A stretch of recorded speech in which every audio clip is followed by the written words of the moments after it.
चिंचवड शहरातील नवी सांगवी पोलीस ठाण्याच्या जवळ एका तरुणाची गोळ्या झाडून हत्या करण्यात आली। ही घटना बुधवारी रात्री 10च्या सुमारास घडली। दुचाकीवरून आलेल्या दोघा हल्लेखोरांनी एका तरुणावर गोळीबार केला।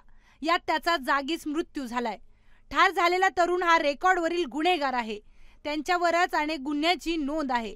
आरोपींनी त्याच्या चेहऱ्यावर गोळीबार केलाय।